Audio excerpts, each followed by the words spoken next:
I am here this afternoon to stand up to one of the most dangerous nominees in President Trump's cabinet of big oil and big banks and big billionaires who are going to be populating the cabinet of the United States. The Secretary of Education is responsible for a budget that includes $36 billion for elementary and secondary education, $150 billion for higher education each year.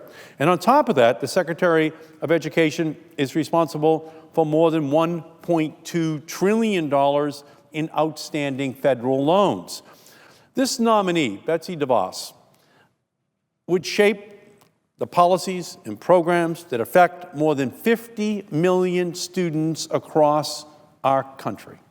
Young people may just be 16% of our population, but young people represent 100% of the future of the United States. And we need a Secretary of Education that believes that all children deserve access to a quality public education, regardless of income, race, ethnicity, neighborhood, or disability status.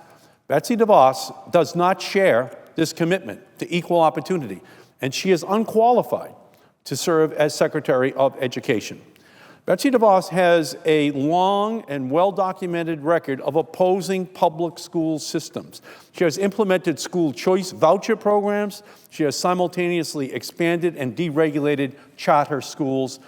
In Massachusetts, we recognize that education is a passport to the job opportunities of the 21st century. Massachusetts students at the 4th, 8th, and 10th grades are #1 in America in math, verbal, and science. We're #1. Math, verbal, and science, 4th, 8th, and 10th grades. If Massachusetts were a country, we would be second behind Singapore in reading for the whole planet. That's Massachusetts. Now, we have a very high percentage of our students who are minorities in our home state. I live in Malden. Malden is a city of 60,000 people. Malden High School, 2016 graduation class, 28% white, 25% Asian, 24% Latino, 23% black, 1% Pacific Islander. 28, 25, 24, 23, 1. What is our goal? Well, our goal in Malden, our goal in Massachusetts is to be #1. #1, not just in the United States, but #1 in the world. We know you can do it if you make a commitment to these kids. And it's not just our traditional public schools, it's our public charter schools. Our private schools, our preparatory schools are enormously successful. Many of them are world famous, these high schools that are sent, that people send their children from around the country to go to a school in Massachusetts. But the success of our public charter schools is largely due to very strong accountability measures brought about through state regulations and rigorous oversight. That's the key to our charter school system. It's accountability, it's oversight. You're not going to be draining money out of the charter school system for profits for private corporations. It has to be invested in the kids. But Betsy Devos wants charter schools to have less accountability and has fought to keep charter schools unregulated across Michigan. When the Michigan State Legislature introduced a bipartisan bill that would have expanded oversight of charter schools, Betsy DeVos stepped in. She and her family donated $1.45 million to state legislators in order to strip the helpful oversight accountability language out of the bill. That works out to $25,000 a day over a 7-week period the bill was being debated. Betsy DeVos and her unlimited funding ultimately succeeded in blocking the common sense accountability legislation, and the students and families of Detroit were denied the key protections and oversight that their schools needed.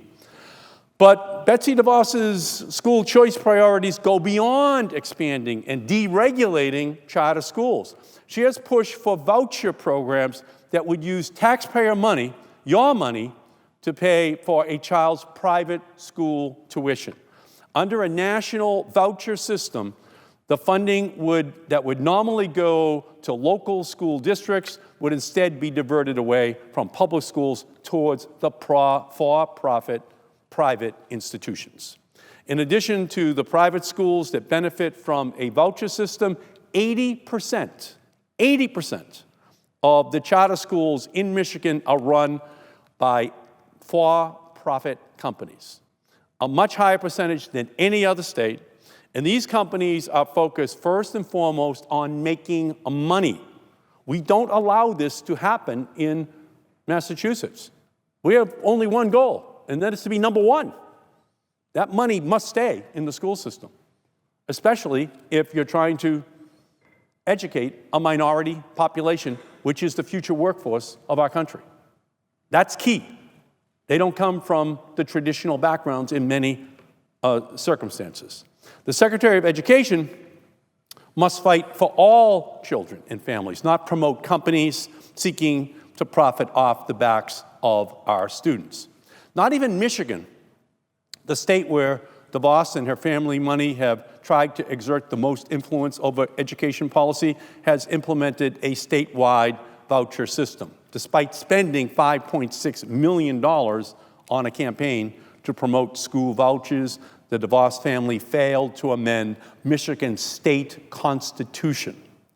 If Betsy DeVos is allowed to expand her school choice policies across the United States, it would be devastating for our students and for the future of our country. Her ideas are too extreme. They will not work for our students or for school districts in our nation. I also share serious doubts that Betsy DeVos will support all students in America. The Individuals with Disabilities Education Act is the primary federal law that ensures that all students in every state have access to a free and appropriate public education, regardless of physical or mental handicaps, learning or attention disorders. This law covers students who are blind, deaf, vocally or mobility impaired, and those with autism or ADHD. Congress passed the original form of IDEA in 1975. It is a bedrock law in our country. Yet when Betsy DeVos was asked about it during her nomination hearing before the HELP committee, she stated that states should be responsible for determining how and even if to enforce the IDEA. Now remember, IDEA goes right to the heart of what we're going to do for those kids with disabilities. And that's a bedrock law in our nation. States must abide by it. We need a Secretary of Education who understands long-standing federal education law and will commit to protecting every student in America, because every student deserves the guarantee that they can and they will receive a free and appropriate public education that is promised and protected by law. If this laundry list of efforts to undermine public education wasn't enough to cause skepticism about Betsy DeVos's qualifications to be Secretary of Education, in her confirmation hearing, Betsy DeVos would not commit to keeping guns out of our schools. Her response when asked about the issue was, quote, "I think that's best left to locals and states to decide. Guns do not belong anywhere near our schools or our students and teachers, not in public or private schools, not in elementary schools, and not in our high schools. I am proud to have stood with Senators Chris Murphy and Richard Blumenthal on the floor of the Senate for 15 hours, calling for congressional action on common sense gun safety legislation. And as a senator, the safety and security of Massachusetts schools, neighborhoods, and communities are my top priority. Our Secretary of Education has the safety of every student in every state in his or her hands, and I do not believe Betsy DeVos is up to that job. I do not stand alone in this conclusion that Betsy DeVos is unfit to be Secretary of Education. I have received tens of thousands of letters and phone calls from constituents all across Massachusetts urging me to reject her nomination. Many of these come from teachers and administrators, the people who work on these issues every day.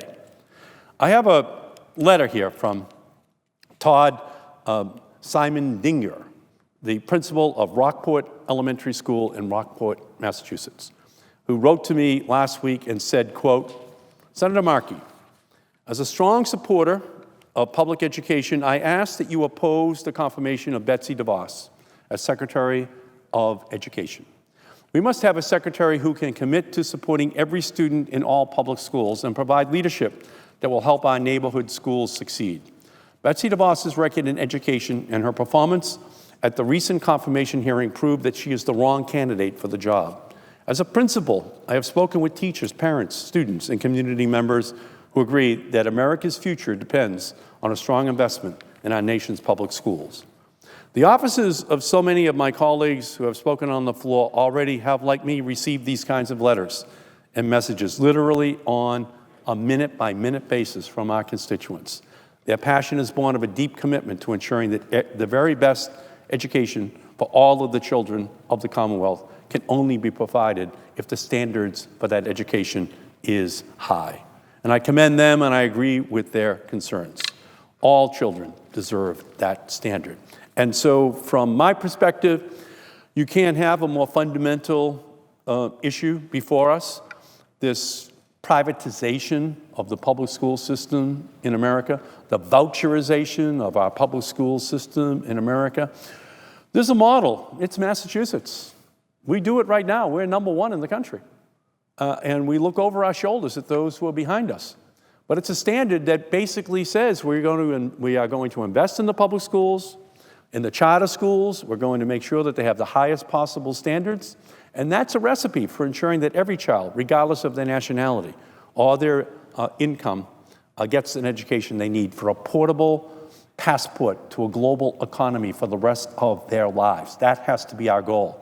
What's happening using the philosophy of Betsy DeVos is a failure.